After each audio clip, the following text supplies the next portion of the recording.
You know, I went to the store today to get some sugar because I'm going to be making my red bud jelly. My trees are already almost fully bloomed out. Thursday's going to be warm all day, so I'm going to go pick my flowers Thursday to make my jello. Well, on the way back, I stopped at the little fast store up there, and I bought two $1 tickets.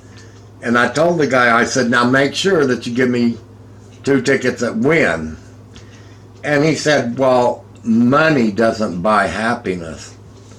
I said, well, maybe money don't buy happiness, but why don't you give me a whole bunch and let me learn my lesson myself?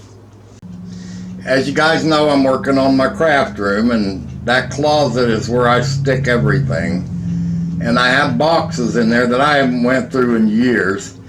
And I was cleaning out some of them today, and I felt so ashamed of myself because of the stuff that's in there in the junk. This box, I don't remember what the date was on the box. I'll have to look at it again. But I still have another one in there that was marked 1995, which means it was packed up in 1995, and I haven't been in that box since 95. Yeah. And what I'm doing is I just brought a few things out to show you what was in the box that I just took out. Now, to start off with, this is a little plaque, and it says 30. You're at that perfect age, old enough to turn on, too young to turn in. This was a plaque that my sister and her family bought me, my sister Karen. It says, to Rusty, March 3rd, 1992. Happy birthday, hope you like this. And it's from my sister. And I've had this March, it's been in there, I've had it 30 years.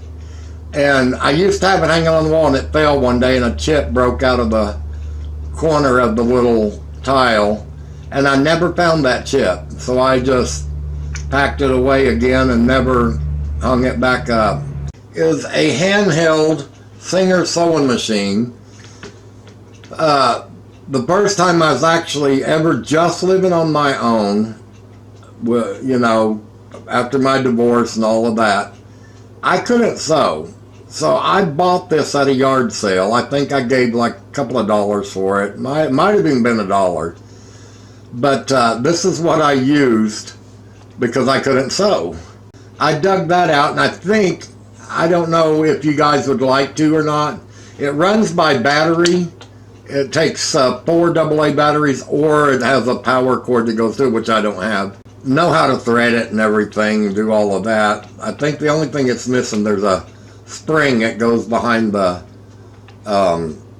bobbin here, but I got it fixed where it doesn't really even need it. But anyway, I thought maybe you guys might like for me to do a video on this of me trying to get it to work again, or if it works again, showing how to put it all, to get it all threaded and how it actually works. Found a scarf that was in there, and it was Lytton for the U.S. Senate, and that's Jerry Lytton of Missouri. He was a congressman, and this was 1976. He decided to run for the U.S. Senate, and him and his wife and kids and everything got on a plane and was going somewhere for a party when he started his bid for the United States Senate. He was already a congressman, but the plane crashed and killed him and killed his whole family, and that was in 1976. And this is one of his campaign scarves. Don't ask me where I got it. I know I've had it probably 25, 30 years, but I couldn't tell you where I got it. Anyway, when I worked for Hilton, this is the tie that I bought for Christmas, and I wore it every Christmas. And I still have that, and I didn't realize I even still had it. Isn't that crazy to keep this kind of crap? This one is a Ralph Marlin tie, and this is called the red-eyed duck, and I used to wear that to work a lot. Of course, the other one I only wore at Christmas time. This tie is a Burgundy Looney Tunes tie, and it has Sylvester chasing Tweety Bird. And I'm going to tell you how I got this.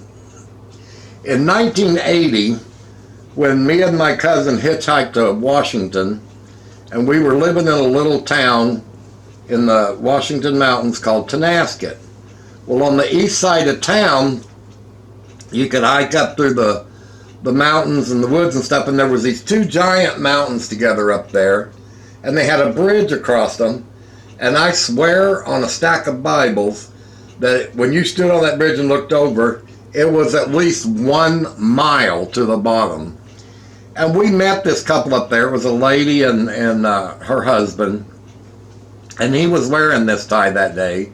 Well, me and my cousin decided we were going to go down to the bottom under the bridge, and he was going to drop something off to us and see how long it would take to get to us. Well, he couldn't drop rocks or anything heavy because, you know, he was afraid of hitting us. So he took his tie off and dropped that tie, and he let me keep it. And I've had that tie ever since about 1980, and I don't know how old it was when he got it. That reminds me of the time me and my cousin did some really goofy stuff. And this is some Coca-Cola Hot Wheels. They were bought for my birthday probably about 99, 97, somewhere in there.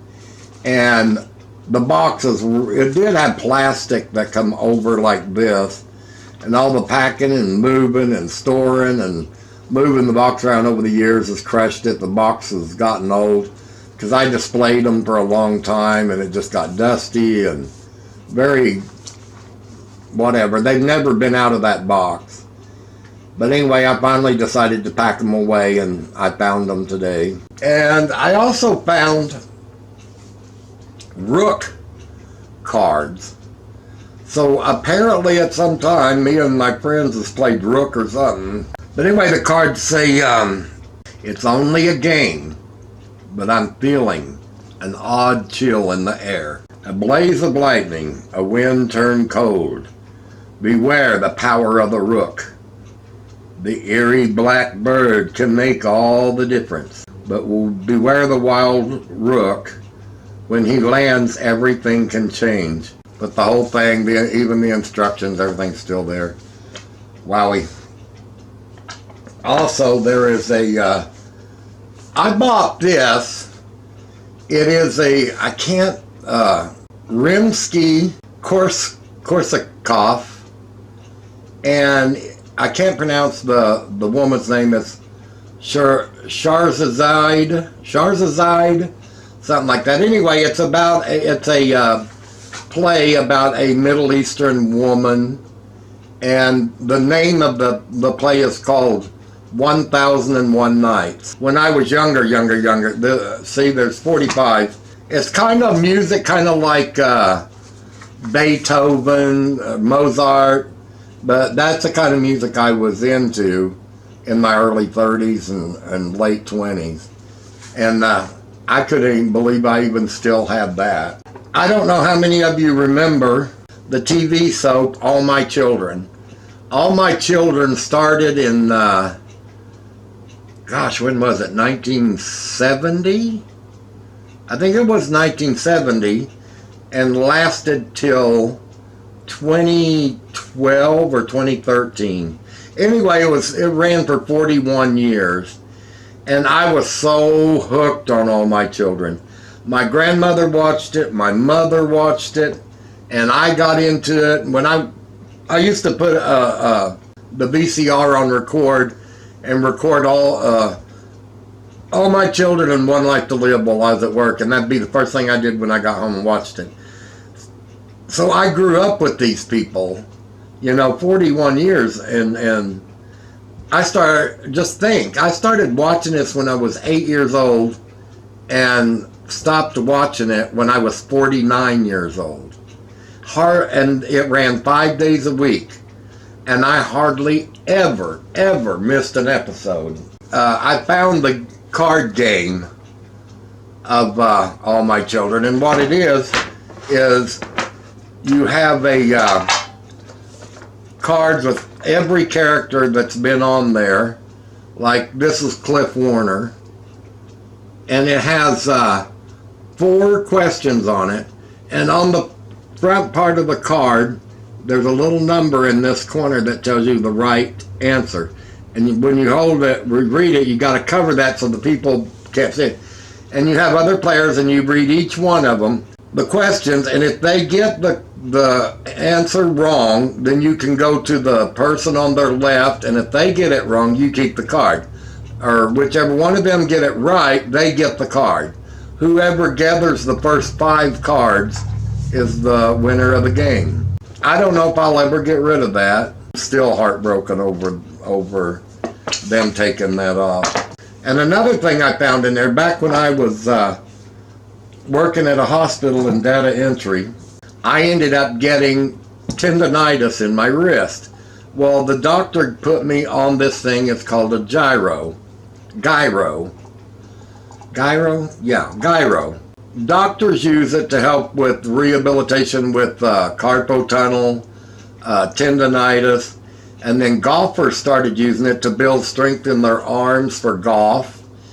And then the health fitness world got into it, and over the years they've removed the handle. Now it's just the ball part, and you can get this thing. It has a string. There's a hole right here, and you put the string in that little hole and you roll it up and then you pull it to get it started, and this thing will spin up to 13,000 RPMs, and the faster you spin it, the more pressure it puts on your arms. It can put up to 39 pounds of pressure on your hands. It's just a simple movement to keep it going.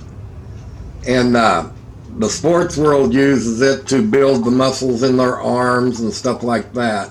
But this is great for carpal tunnel and tendonitis. But let me see if I can get this thing started. It's kind of hard. I'm not going to hold the handle. I'm going to hold it like that. And I'm going to try to roll it on my arm. The faster the ball moves, the more pressure. And it's really hard to get it started without the string. And over the years, I've lost the string. I'll try it a couple of times and see if I can get it going here. Listen really close. Okay, now it's starting. And just this simple little hand movement gets it going faster and faster, and it presses against your arm. Listen.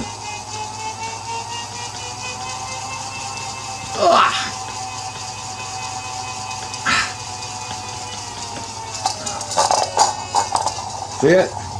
Listen really close.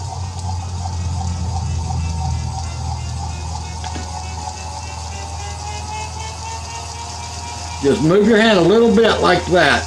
And the more you move it, the more pressure it puts on you. But you usually hold the handle and just rock it back and forth like this to keep it going with the handle. And that's to work your arms and stuff. Hear it? The faster it goes, the more pressure you're getting. Put the ball in your hand and move it, and you can get it going a lot faster.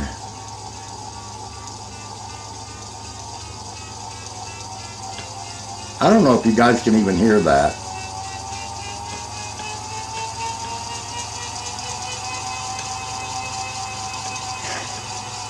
When you get ready to stop, grab it, because it's going to go flying out of your hand. That's about 39 pounds of pressure on my hand right there. And that helps build the muscles in your arms and stuff.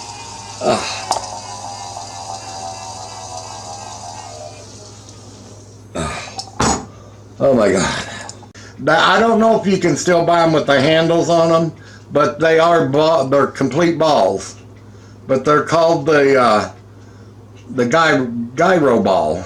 Gyro. Gyro exerciser. I hope you guys enjoyed that. And remember, if you want to me to do a video on using this little sewing machine, let me know and we'll give it a try just to see if we can still do it.